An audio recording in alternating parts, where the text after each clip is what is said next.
Hello welcome back guys.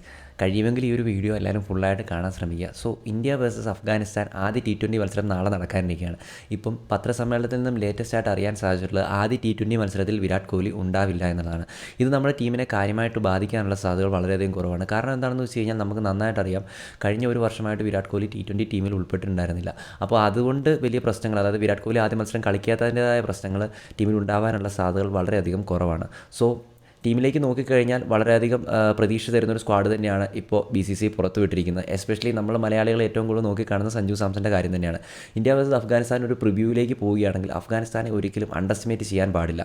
കാരണം across the world ഒരുപാട് T20 ലീഗുകളിലും T10 ലീഗുകളിലും നല്ല രീതിയിൽ കളിച്ച് എക്സ്പീരിയൻസ് ആർജിച്ച താരങ്ങൾ കളിക്കുന്ന ഒരു ടീമാണ് അഫ്ഗാനിസ്ഥാൻ എന്ന് പറയുന്നത്. മിഡിൽ ഓർഡറിലേക്ക് നോക്കിക്കഴിഞ്ഞാലും അപ്പർ ഓർഡറിലേക്ക് നോക്കിക്കഴിഞ്ഞാലും ലോവർ ഓർഡറിലേക്ക് നോക്കിക്കഴിഞ്ഞാലും അതോടൊപ്പം തന്നെ ബോളിംഗ് സൈഡിലേക്ക് നോക്കിക്കഴിഞ്ഞാലും ഫീൽഡിംഗ് സൈഡിലേക്ക് നോക്കിക്കഴിഞ്ഞാലും റീസെൻറ്റ് ഇയേഴ്സിൽ ഒരുപാട് അഫ്ഗാനിസ്ഥാൻ വളർന്നിട്ടുണ്ട്, അല്ലെങ്കിൽ ഇമ്പ്രൂവ് ചെയ്തിട്ടുണ്ട്.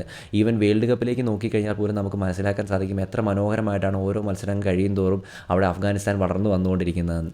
അതോടൊപ്പം തന്നെ ഇന്ത്യൻ കണ്ടീഷൻസിലേക്ക് വന്ന് കളിക്കുമ്പോൾ അവർക്ക് അവരുടെ ഹോം ഗ്രൗണ്ടിൽ കളിക്കുന്ന പോലെ ഫീൽ ചെയ്യുള്ളൂ. കാരണം അത്രമാത്രം താരങ്ങൾ, അതായത് ഓൾമോസ്റ്റ് അവരുടെ ഒരു 70% താരങ്ങൾ ഇന്ത്യൻ മണ്ണിൽ നല്ല കളിച്ച് എക്സ്പീരിയൻസ് ഉള്ള താരങ്ങളാണ്. സോ അതിൻ്റേതായ ഇമ്പാക്റ്റുകൾ അവർ ഗ്രൗണ്ടിൽ ഉണ്ടാക്കാതിരിക്കും എന്ന് തോന്നുന്നില്ല. അത്രയ്ക്കും മനോഹരമായിട്ട് നല്ലൊരു T20 മത്സരം കാണാൻ സാധിക്കുമെന്ന് നമുക്ക് പ്രതീക്ഷിക്കാം.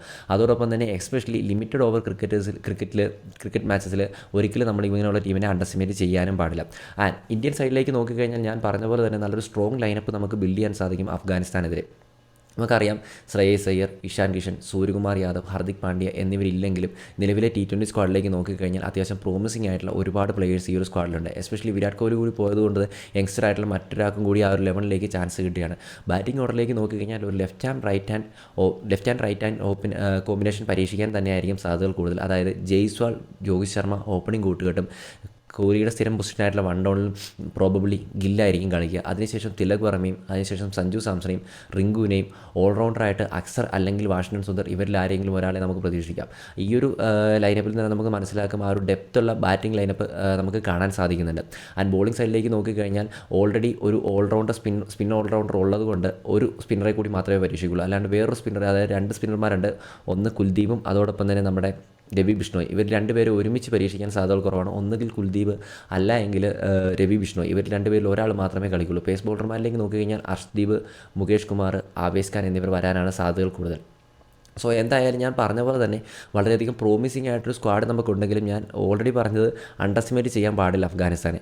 അതാണ് വലിയൊരു ഫാക്ടർ. നാളെ 7 മണിക്കാണ് മത്സരം. ഇപ്പോൾ ലേറ്റസ്റ്റ് പത്ര റിപ്പോർട്ടിൽ നിന്നായിരുന്നു അറിയാൻ സാധിച്ചിട്ടുണ്ടായിരുന്നു അവിടെ വിരാട് കോഹ്ലി കളിക്കില്ലാന്ന്. അത് യങ്സ്റ്റർക്കൊരു പുതിയ ഓപ്ഷൻ കൊടുക്കുകയാണ്.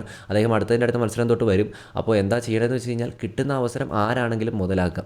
അതോടൊപ്പം തന്നെ ദൂബെയുടെ കാര്യം പലരും പറയുന്നുണ്ടായിരുന്നു. ദൂബയെ കൊണ്ട് മാക്സിമം നമുക്ക് 1-2 ഓവറുകൾ ചെയ്യാൻ സാധിക്കും.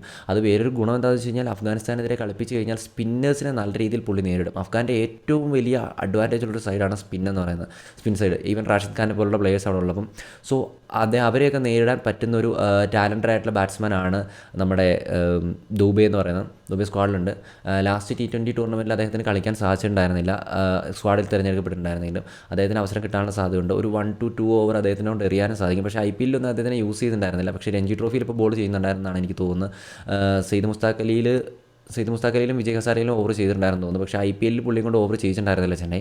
എന്തായാലും കാത്തിരുന്ന് തന്നെ കാണാം രോഹിത് അങ്ങനെ ഒരു തയ്യാറെടുപ്പ് നടത്തുമോ എന്നുള്ളത്. എന്തായാലും സഞ്ജു സാംസൺ കളിക്കും എന്നുള്ള കാര്യത്തിന് ഇപ്പോൾ വിരാട് കോഹ്ലിയുടെ പോക്കോട് കൂടി തന്നെ ഏകദേശം ഒരു 70% ചാൻസ് ഞാൻ കാണുന്നുണ്ട്. അല്ല എങ്കിൽ ഒരു പക്ഷേ സഞ്ജുവിന് പകരം ചിലപ്പോൾ ജിതേഷ് ശർമ്മയെ പരീക്ഷിച്ചേക്കാനും സാധ്യതകളുണ്ട്. കാരണം ലാസ്റ്റ് T20 സ്ക്വാഡിൽ ജിതേഷ് ശർമ്മ ഉണ്ടായിരുന്നു, കളിച്ചിട്ടുണ്ടായിരുന്നു. വലിയ കുഴപ്പമില്ലാത്തൊരു കളി കളിക്കാനും പറ്റി. എന്ന് വെച്ചാൽ അടിപൊളി കളിയൊന്നും ആയിരുന്നില്ല, പക്ഷേ വലിയ കുഴപ്പമില്ലാതെ കളിക്കാൻ പുള്ളിയെ കൊണ്ട് പറ്റി. എന്തായാലും കാത്തിരുന്ന് തന്നെ കാണാം. അപ്പോൾ നിങ്ങളുടെ അഭിപ്രായങ്ങൾ തീർച്ചയായും കമൻറ്റായി രേഖപ്പെടുത്തുക. ഞാനൊരു വീഡിയോ ഇവിടെ ചെയ്യുകയാണ്. It's me Gokul signing out. Bye bye guys.